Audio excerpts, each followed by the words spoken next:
The show of hands here, I'm talking to an audience of experts, I can tell. And so some of the things I'll share with you today, probably a lot of you will recognize and know already, probably, I'm sure, a lot better than me. But we, on our research project, we have been working with soybeans and planting soybeans into cover crops, and especially for rye. And so I'm doubling this morning sort of as a research agronomist, but also extending into the ag engineering section of knowledge here. And I just want to spend 10 or 15 minutes just sharing with you, again, some of the things probably you already know, but just a little bit of our experience with planting green, a little bit of my experience planting green, and just talking about basic planter components and basic planter setup for planting green. And the title here, you know, I have no-till and cover crops, and obviously a lot of the equipment additions and the setup and such certainly covers both cover crops and no-till. And so, of course, our goal with the seed is to put the seed in the ground and with the soil firmly around it. When I give other talks about soybean management recommendations, we talk about all the things we want to do to a soybean field. About 90% of that comes before planting or at planting. So you all, I'm sure, realize the importance of planting and how many decisions are made up to and including when you plant the crop. There's so much of that crop that depends on good decisions made and good practices made up until that point. After the seed's in the ground, we have maybe herbicides put out, fungicides, maybe some fertilizers and such, but so many of those decisions are really so critical up to and including planting. And getting that seed in the ground firmly around it is certainly important. We want every seed at the same depth as much as possible through that season, or at the beginning of the season, so we get good emergence and such. And then further down the line in the rest of the season, some of our management practices can follow if we have a uniform crop. And then every seed also in the same environment. So my list of things that are really important for effective planter setup starts with residue management. Now, I know we're talking to a cover crop audience here, and we're talking about planting green into cover crops, but if you're on the no-till side and such, you always want to be cognizant of the residue that you leave from the year before. And obviously that has to be spread evenly. And we want our cover crops, you know, in a situation where our cover crops are planted uniformly as well. Consider the cover crop that you're planting into. If it's tall and green and has a lot of root systems in it, we've got to adapt to that. Basic agronomic practices say plant when the conditions of the soil are favorable. Want to keep our planter properly maintained and serviced. Make sure that the planter is level and weighted. I'm going to go over a little bit of that next. Decide if some tillage or whether coulter is necessary.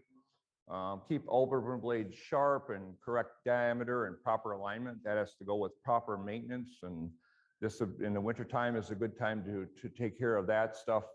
The gauge wheels for the units are important, seed firmers, and then finally at the end is the closing wheel that will close the furrow. So again, basic kind of information here, basic things that you think about when you're thinking about getting your planter set up and planting. But agronomically and ag engineering wise, these are important for a crop. Again, residue management in no-till especially, and the previous crop is the first step to planting green, to planting into a field that you have even residue in. All right, if there's any slide of my set today that I think is really most important, It's about the weight distribution and the weighting of planter units. We look at this planter unit here, we need to consider all the forces on that unit that are pushing up and pushing down. So what's pushing down on this planter unit? We have, on this particular unit, we have a pneumatic air down pressure system that is pushing the unit down. We may have weight of seed in the hopper. If we're using some insecticide or whatever, we may have a weight there. Those three items there are pushing down on that unit. We also have to remember what's pushing up. What is pushing up? Well, in this particular unit, we have a row cleaner in front. Any weight on there is pushing up. We have the actual seed opener here. That's pushing up. And then we have closing wheels that are pushing up. This weight distribution here is coming to and from the toolbar of the planter. So the toolbar is here. The toolbar is providing weight to be able to push down. These items here, whether if you have a no-till coulter or a row cleaner and such, are going to be pushing up, and that is also transferred to the weight to the toolbar. So in this particular picture, we don't have a no-till coulter here. If we're adding a no-till coulter to our system, and each of those no-till coulters, say, take 200 to 300 pounds of down force to push down in the ground, think of it as pushing up also. That weight's going to be pushing up. Where's that weight going to go? It's going to go into the toolbar, and then that's transferred back down. If we don't equalize this system here, obviously that row unit's not going to go into the ground. We need enough weight transferred down to push that, to keep that unit in the ground. And so if you have a 12-row planter and you're going to add no-till coulters to that 12-row, and each of them take, say, 300 pounds to push down, you've got to add 3,600 more pounds of weight to that planter to get those in the ground. And so this is really critical to getting our seed in the ground at the proper depth, having the coulter that's ahead of it work properly, and also to have those seed firmers work. So remember this when you're adding equipment to the planter, that you need to equalize the weight. And it's very, very critical to get the unit in the ground. If you're using a John Deere system or any kind of system that has a air pressure, a pneumatic down force system, as the air pressure goes up in the system, the downforce goes up as well. And so on a John Deere system, you get about 400 pounds of downforce with about 100 PSI of pressure. And I know a lot of systems are moving to hydraulics, and they're also moving to variable pressure as you're moving across the field as well.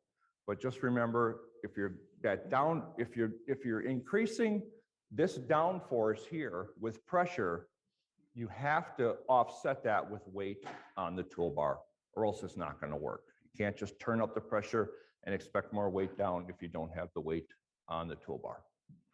So starting at the front end of your row units here, we're going to look at row cleaners.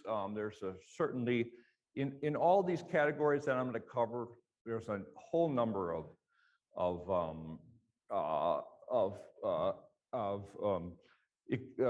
options for these. And so there's a number of companies that make different row cleaners and such. You have to find one that adapts to your system and to your planter. If you're using a no-till coulter on there, you'll want to have a row cleaner that obviously adapts and can use the no-till coulter as well. Speaking of no-till coulters, to coulter or not, that's the question. Your considerations for adding a no-till coulter or not, the cost, obviously, whether your equipment can accept it, the applicability of that. If you use row cleaners, whether the row cleaners will fit with that coulter. Again, weight transfer, to me, this is really important, the weight there, soil type and ability to, and finally, probably most important, the ability of the opener to actually do the job. Was your opener alone able to do the job that without the coulter in front of it? That's something to consider. Coulter depth is critical. Our coulter is, we want to set that about 1/2 inch higher than the opener blades. So if you set it on the ground, like on a concrete floor, you can kind of see how high those coulters are and set those about that depth. We use a GoPro camera. If you're ever using GoPro, engineers use these cameras all the time. Put a GoPro in front of your row units and such, turn it on, plant, and then look at the video. We do that at work to just see what's actually happening down on the ground. And it's really interesting to analyze some of these videos and see how that coulter is working and what it's doing with the soil, how the soil is moving and such. We've adopted, as far as planter disc openers, we've adopted the Precision Technology saber-tooth planter disc opener. It's an opener that has 2 discs. One of the discs is slightly smaller in diameter than the other one. And it has the teeth, and the teeth kind of mesh in there. And one of the discs is supposedly supposed to turn just a little bit faster than the other one because of the diameter difference. This has been done a really good job in cutting through rye as a cover crop, and it's worked really good on our planter. Not necessarily recommending that over other brands, but it certainly has been worked good for us. Make sure your seed discs are set for the true V to have 2.5 inches of contact there. As we move out to the gauge wheels, reduced inner diameter gauge wheels are available for these kind of planters. In the advertising, this is not a picture I took, but the advertising that the company offers, the reduced inner diameter gauge wheels do not compact the soil right next to the furrow. And so according to the company, that they would have better closing wheel action after that if you use those kind of wheels. Finally, getting to the back of the planter, there obviously is a whole number of options for closing wheels. The Yetter, I'm sure everybody here recognizes some of these names and such. My suggestion for switching out your planter to a different kind of closing wheel, if you have a large planter, is don't update every row unit until you know that the row units work. Buy 1 or 2 row units, put them on, and try them, and see how they work.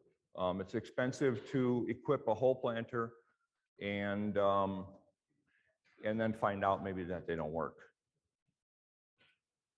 What we use in our research is the Martin spiked wheel opposite the standard John Deere rubber closing wheel, and we found that to be worked really well. Last year, I put a depth disc. There's a depth disc you can buy for the Martin units that keeps this spiked wheel from going in too deep, and I found that pretty useful because sometimes it seemed like the spikes from the Martin units would bring the seeds back up again if they were in too deep, but they do make a depth wheel for that. Okay, and finally at the end, drag chains can complete the operation, but they can't always close the furrow. So I've been a fan of the drag chains, but there again, every farm's different. If you listen to Abby's talk in the other room earlier, you know, one of her first slides was said, every farm is different, every operation is different, and not necessarily any of these units that I showed you here will work on every farm.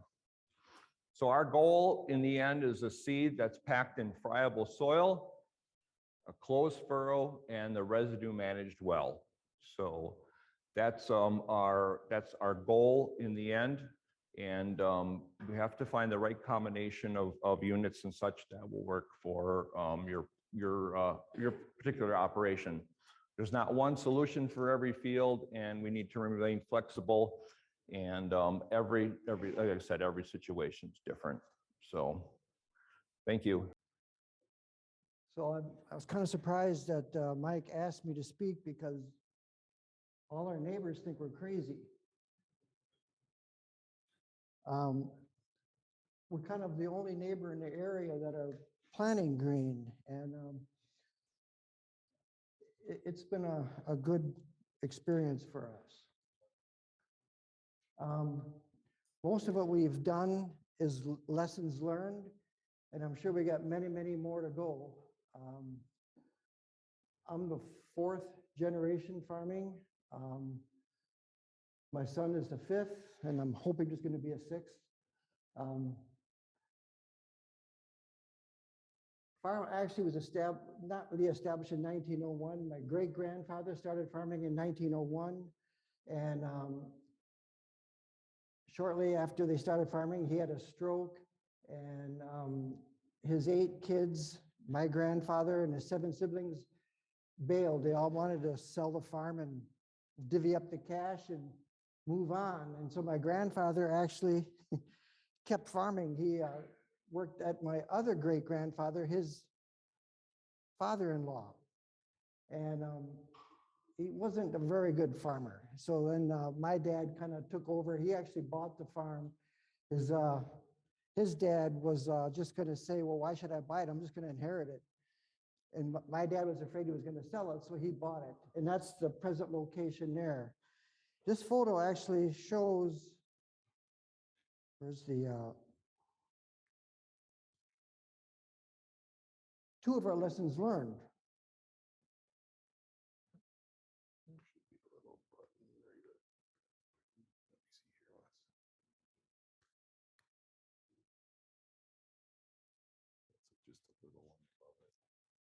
Okay. Oops. We had just bought a John Deere planter, and I put one of our older gentlemen in to plant, and it took him a long time to get the automatic shutoffs to work. And you can see the spots all along there. And I'm the sprayer guy, and if you look at that 100-foot swath, right alongside the buildings. Well, I swore I cleaned out the sprayer from corn to beans, but evidently that shows that I didn't. So the lesson learned there is spray over the hill where nobody can see you.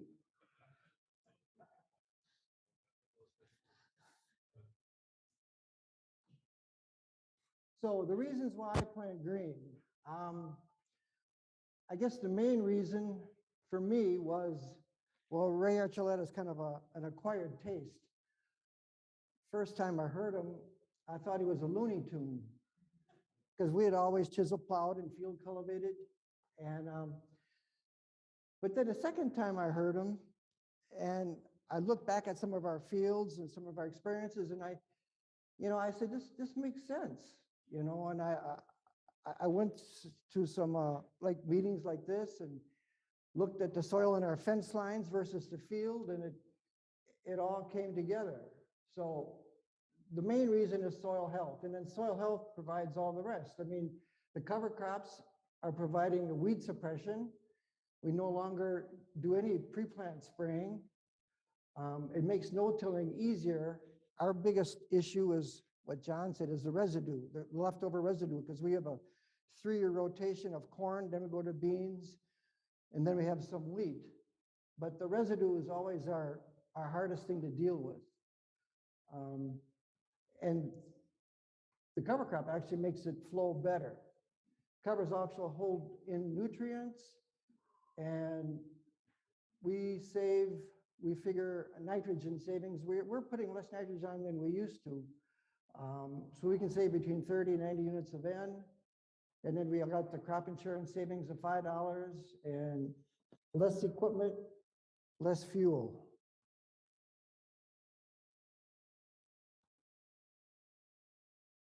Species of covers we use, our mainstay is cereal rye. It goes after all our soybeans and corn. We have about 120 acres of wheat, and there we'll put crimson clover, tillage radish blend.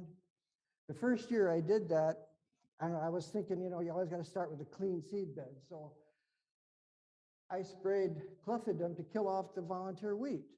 And the second year I said, why am I doing that? But then we did bale, we windrowed our straw because we baled the straw for a neighbor, not a neighbor, but a dairy down the road. And we had all these windrows of volunteer wheat. So then we went in with a Ranger, we just sprayed the windrows. But now we don't even do that. We just spread the straw. We just spread it all out. If we want to bale it, we'll rake it up. And we get a lot better result by just spreading the straw. Let's see. So we leave the winter wheat grow. It's just another cover there for us. The bottom, the red clover, is kind of an experiment that we did with NRCS this year. We did about 200 acres where we blended red clover seed with our urea. So when we spun on our side dressing urea, we had the red clover in there. I don't know how that's going to work. I guess next spring we'll tell the story. I did see a little bit of clover in there, but it was pretty sparse.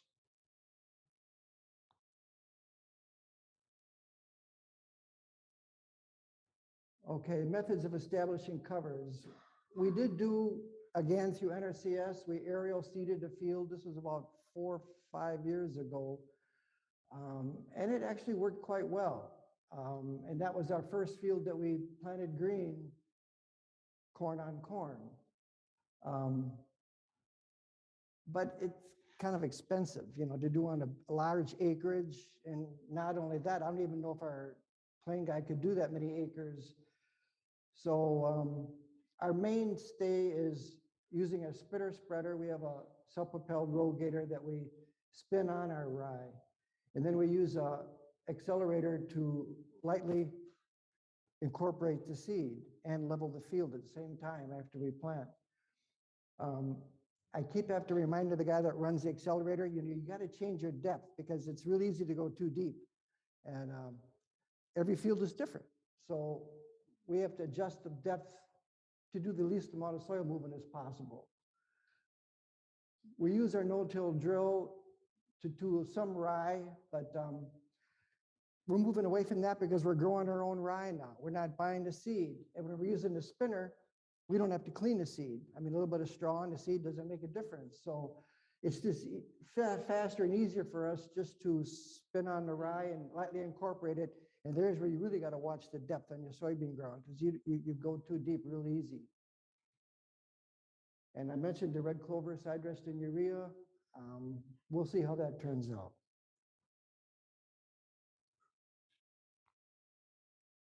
So this is our rye soybean system. And this may change 2 years from now. This is today. We pre-plant broadcast and fertilizer. We use variable rate in the 20-inch rows into our cover. I really don't like spreading fertilizer on the surface, but for soybeans right now, that's what we're doing. We roll it. We don't use a roller crimper. We just roll it. And we roll our rye anywhere from 2 to 3 days to a week after we plant. And it's more or less just a harvest aid. It's to push in the stones, level the field. It's a harvest aid more than anything. And it maybe give a little bit of seed to soil contact on some seed that wasn't properly placed. Herbicide termination is maybe 3 to 4 weeks after planting. I won't spray soybeans until after our corn is done and clean out the sprayer better. Soybeans seem to be are not bothered by the competition of rye as much, so we can wait quite a while. And since a lot of our rye is put on late in the year, we got more advantage of the roots in the soil. And when we do terminate the rye, we usually use glyphosate. and it's especially true in corn, that I'm only going to spray when the temperatures are right. If you spray when it's too cold, I've had some failures and then had to go to respray. So I like to wait till it's warm enough, a sunny day, to get the job done right the first time. And this is the planter we use for planting soybeans. It's spaced on 20-inch rows. I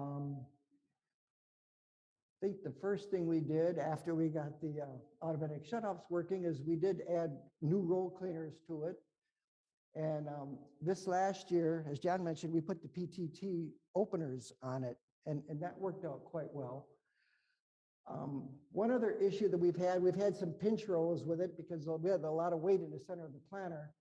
So we plan to add a Martin weight transfer system to the planter where it transfers the weight from the center out to the wings. We've got one on order. I don't know if it's going to make it here on time or not. We may add up some weight on the wings to get the wings a little bit more weight on them.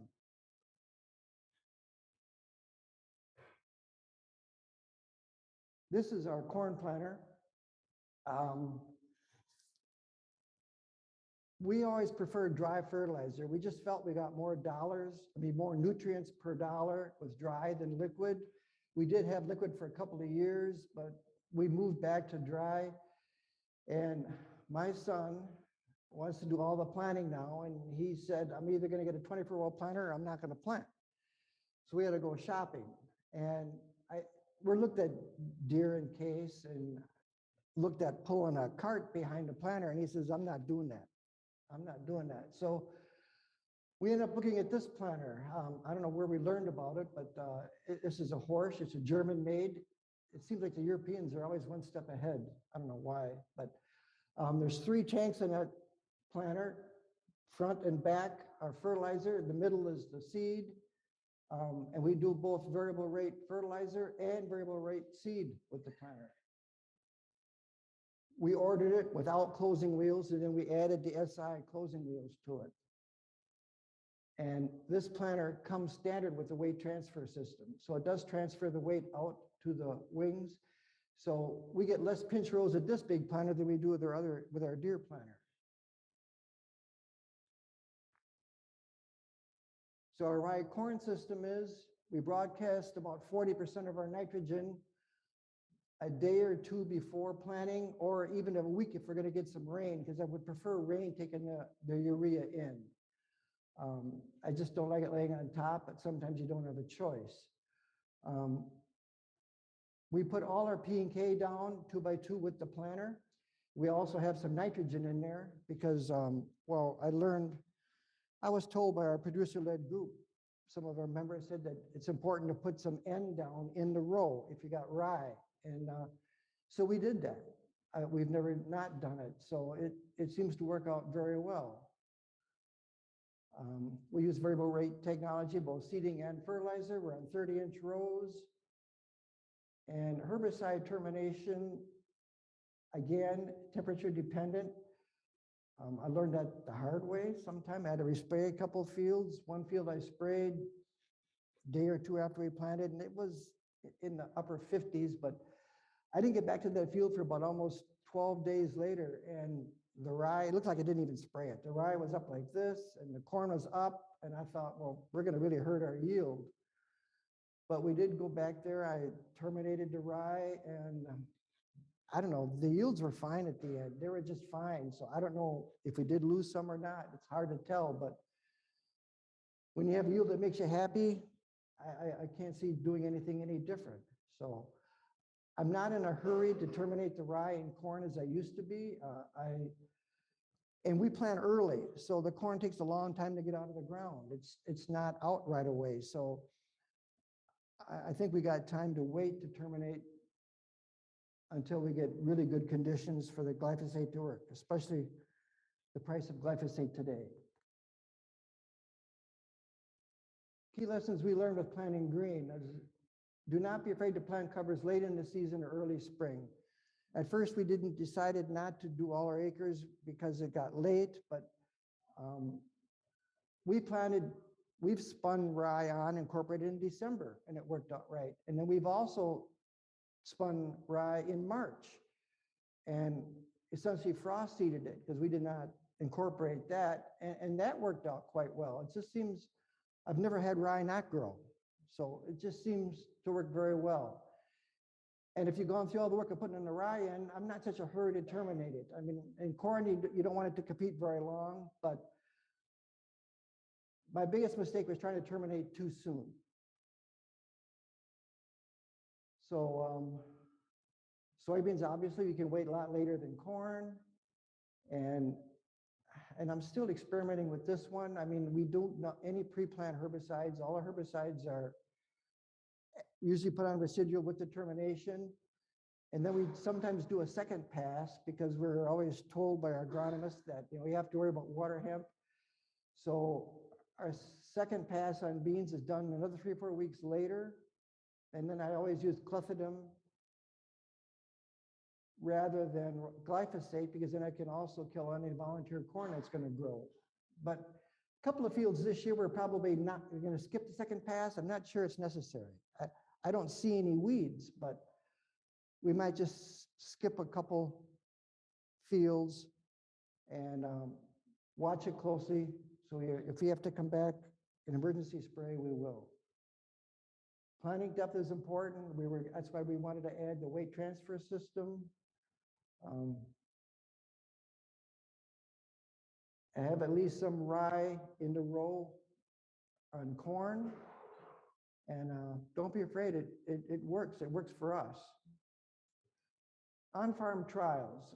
We've been doing that for a number of years for both nitrogen and varieties. Our agronomist helps us out. We do variable rate fertilizers, so we have prescriptions written, and we'll change the rates significantly just to see what difference it does with the yield. And with the yield monitor, you can overlay the yield monitor maps on your fertilizer maps and see what you're really gaining for your extra nitrogen.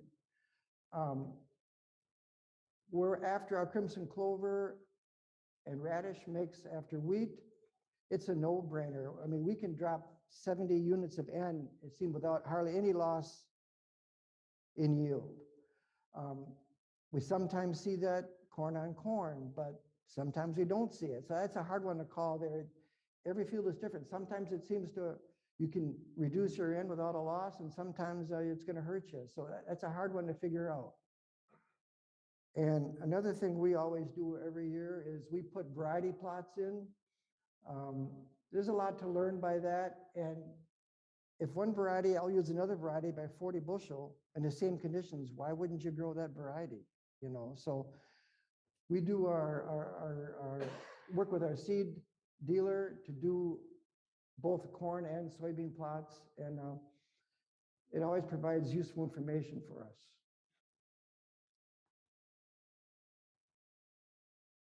So like I said before, our neighbors think we're crazy, but I find that the non-farmers are more interested sometimes than the farmers, because we've had a couple landowners that are not farmers come to us.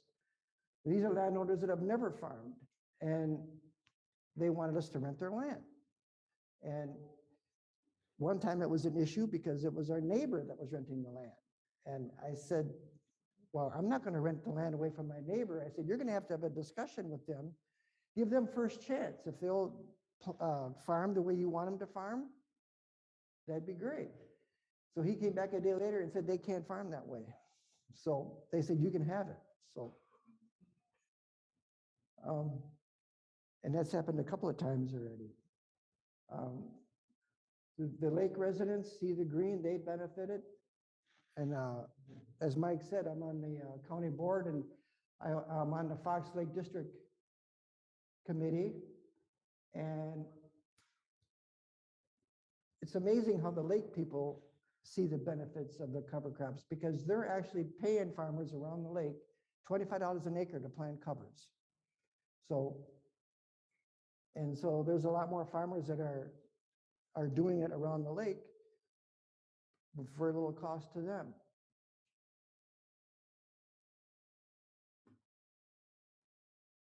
And this statement I put up there, and it's not worded right, but what I was trying to get at is and we've heard Gabe Brown speak, you know, some farmers switched to covers and no-till because they had no other choice. If either do that or quit farming because they had no more money for inputs or anything. And some of them are very successful at it. But in our area, what I see is farmers that are successful are doing a good job. I mean, get a good yield and everything and are financially successful are the hardest ones to convert, it seems. So that's my point.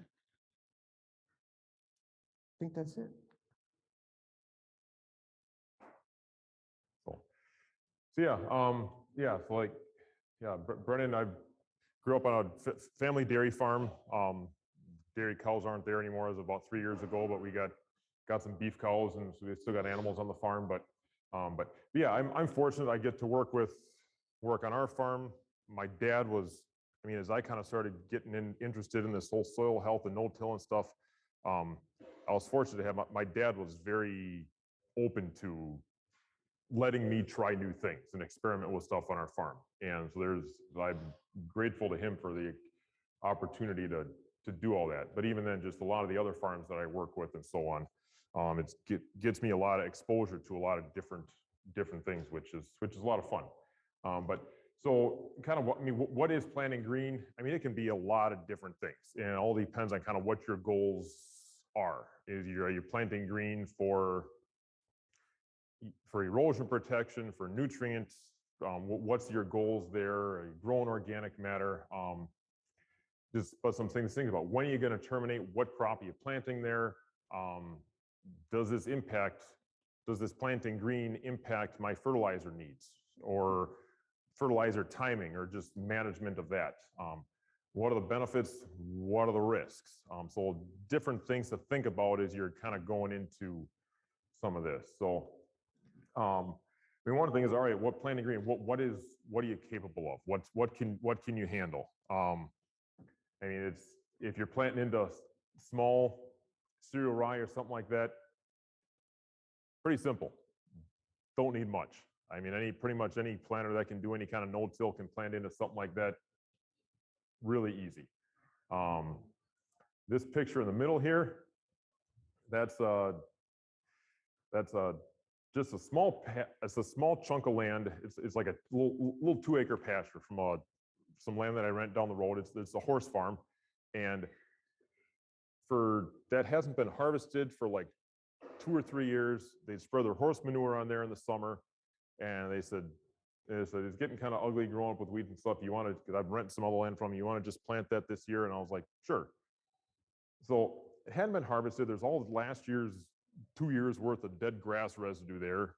The horse manure, which is wood chip bedding, is all on there. And I'm like, well, I'm not going to work this up. We're going to plant this and see what happens. And I spent a fair amount of time adjusting on the planter, adjusting the roll cleaners up and down. How do we get things right?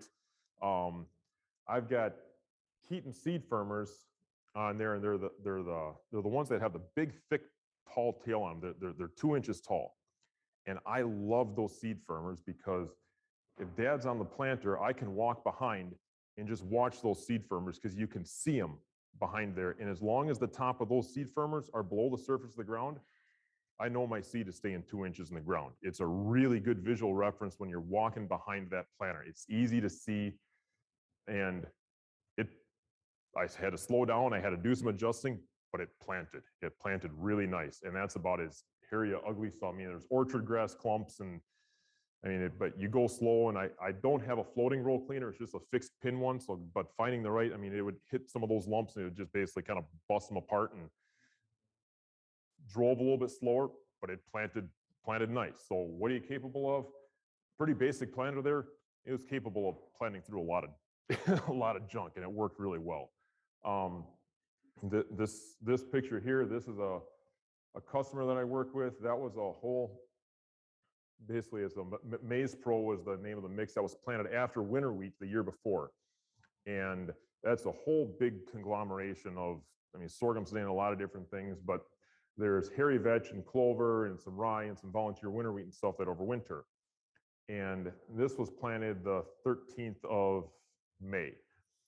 And that was this spring, and he had an alfalfa field right beside it. So I mean, you got this stuff growing, and there's alfalfa. You looked at this stuff on the 13th of May and go, why would anybody grow alfalfa? Because there's so much more stuff here, and there wasn't that alfalfa field right beside it. And he grows good crops, planted beautifully. There's a thing where I think simplicity is of value. There's no row cleaners on that planter. He's got a wavy coulter up front. His closing wheels are kind of a swept back, gentle spoke design, a Mohawk closing wheel. So nothing hung up, nothing wrapped, planted beautifully, came out of the ground. He put his starter fertilizer on there. No other fertilizer the rest of the year. He took 28-ton corn silage off of there. He was chopping his corn silage, and there was absolutely no burn down. It was not, some of the high knobs where it got dry, but most of the field showed no deficiency in nitrogen. So pretty phenomenal crop there, and planting into something that pretty intimidating. And it worked. But now if you'd have row cleaners and certain type of spike closing wheels, with the hairy veg, you can run into issues. You can start tangling stuff up. And so sometimes, I mean, here's a situation where that looks big and hairy, but the simpler, the better. So some things to take into account there. And if you're in a situation like that and you got all the row cleaner and stuff on there, lift them up. Maybe it's worth taking them off. I mean, he had a coulter in front. I'm sure this would have planted just fine without any coulter, just the disc openers, as long as your disc openers are in good shape. So, and as far as row cleaners, when planting green, you need row cleaners to remove dead residue that's laying on the ground. When you're planting green, you got that rye there that you're not moving those rye plants. And if you're planting into rye that's 8 inches tall or 4 feet tall, it doesn't make much difference because all that residue is up in the air. It's not on the ground. And it really, it's all the same direction. When planting into stuff is difficult when stuff is laying in different directions. I mean, planting into corn stalks and stuff where residues, old dead residues laying all different directions, that's probably a whole lot more difficult than planting is something that's green and alive that cuts. But soybeans for planting green, soybeans are easy. And rye, but kind of like Dale, I usually let I'll plant the soybeans early and let the rye go, get big, and then spray the rye off. I've been doing that for, I think, 4 years now. But I mean, the beans kind of grow in the shade underneath there a little bit. When I've done any strips without rye, the beans that are growing in the rye always have bigger leaves. They're looking for that a little bit extra sunlight. The other nice thing I like about them, they're stretching for sunlight. They elongate a little bit more. My first node is higher off the ground on the beans where they're growing in that rye.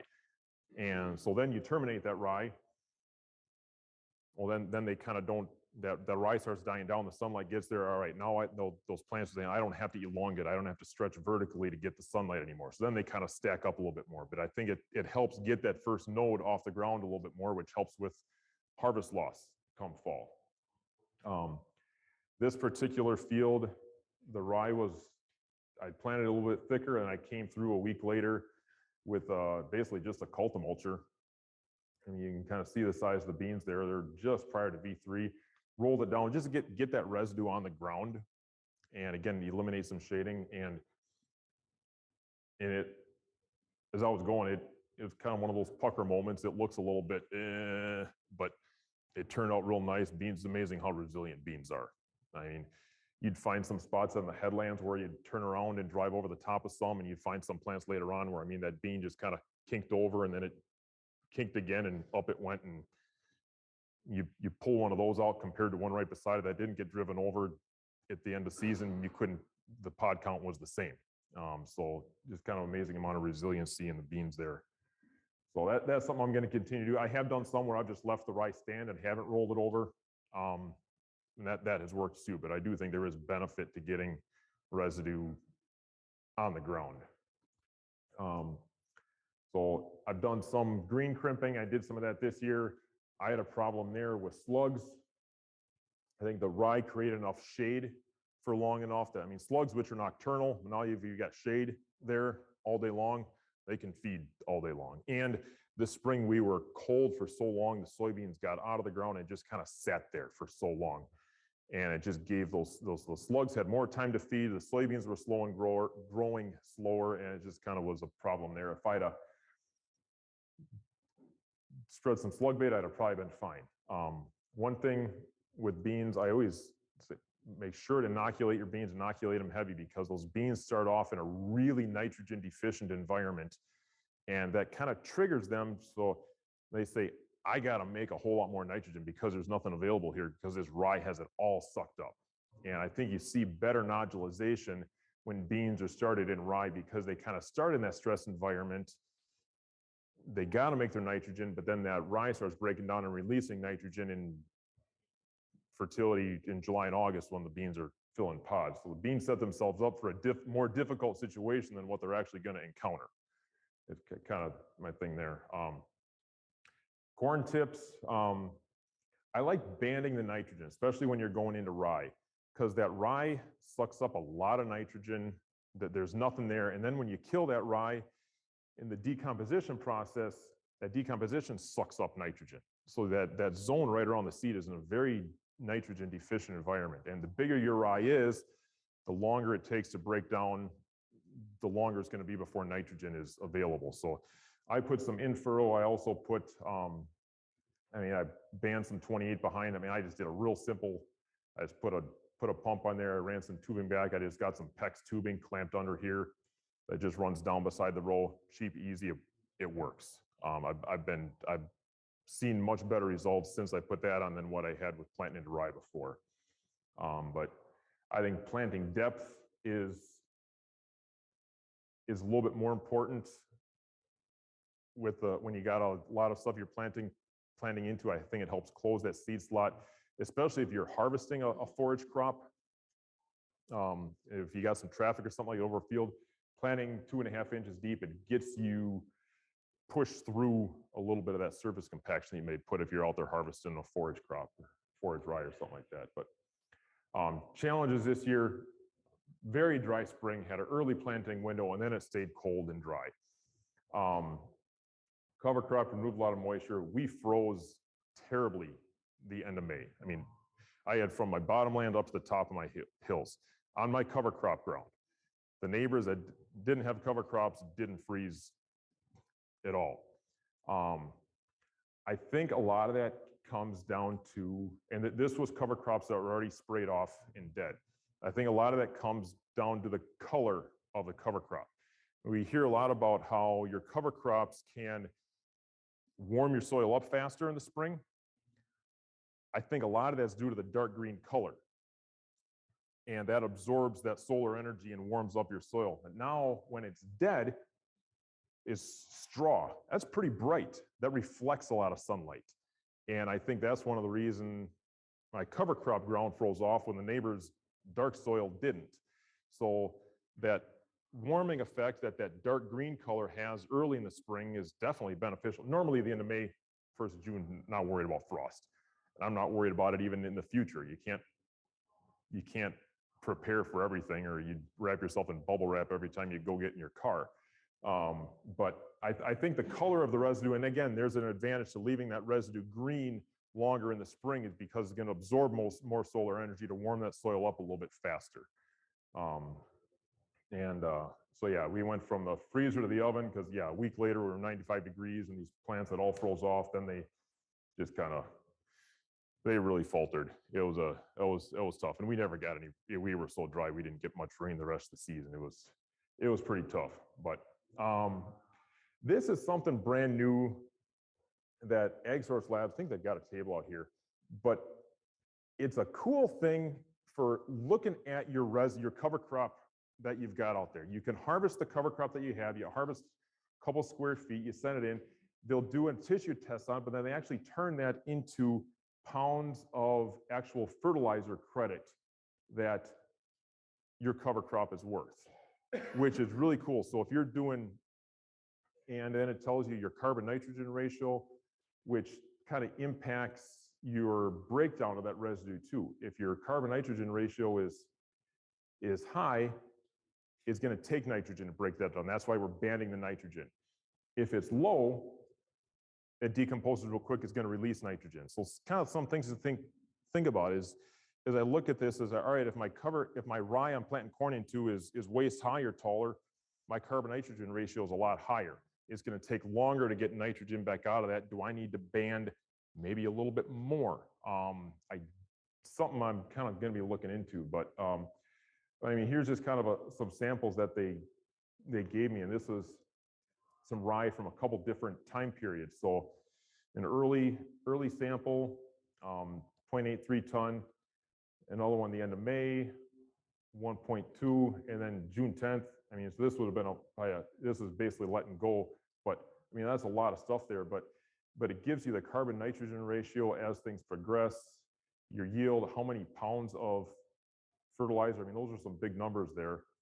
And then we got another one after it's been dead, after burn down, after it's kind of decomposing and breaking down. So I think it's a neat tool to be able to use to learn more about what value should we give these cover crops, and what is the value of, all right, if I terminate this now versus 2 weeks later, and this is something I think everybody needs you can do it on your own farm, but what is the dollar value of additional, because the later you get in the season, your growth curve on these small grains, it kind of starts off slow and then it really goes up. And so how much dollar value worth of fertilizer and biomass can I get by delaying that termination by 3 days or a week or something like that? So something new. I just bumped into this a couple weeks ago.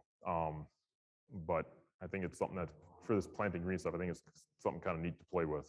So that's what I got for you.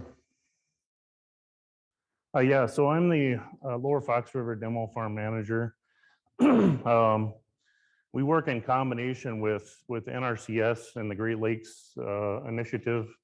We also work with UW Extension, New Water, Outagamie County. So we've got several partners that we work with here throughout that region. But what I wanted to talk to you a little bit about today is part of what I do here is we try to do some things that are out of the box here through the Demo Farms project as much as possible, and then try and learn from those things. So, one of the projects, we've got quite a bit of experience. We've got a lot of good agronomy guys here around the area here. So we can start to get away with some things that are off the wall here a little bit. So in this case, Wayside Dairy, they are not a demo farm manager. And then alongside of that same plot, we ended up harvesting the whole field and then taking the other half of that field and then planting a 94-day variety in there after we had harvested the cereal rye. A lot of work on winter camelina as an oilseed crop. But where I see the fit here, initially, we don't have any crushing plants around here to really make this go here right now. But this, where I see the fit here right now is utilizing this as a cover crop. The advantages of this winter camelina is that it'll germinate the same temperature as cereal rye. The other thing that it does, it creates glucosinolates, which will go after pythiums, it'll go after phytophthora, some different things here within the soils that you don't always realize that we've got going on. So I think, off into the future, this is one that I think we're going to target as maybe a filler here with cereal rye. If guys are a little bit nervous about planting into, 50, 100 pounds of rye, this might be a way to get them through it, just to try something a little bit different out. And potentially, even maybe get away from some of the Roundup, because in this case, we could go after with a 2,4-D or something like that here as well. These are just some pictures of what it's looking like. So as you can see, it's more of a rosette. We gave seed to 8 different producers throughout the region, and everybody just told them to do whatever you want to do with it. So Neighborhood Dairy elected to broadcast it and then vertical till it.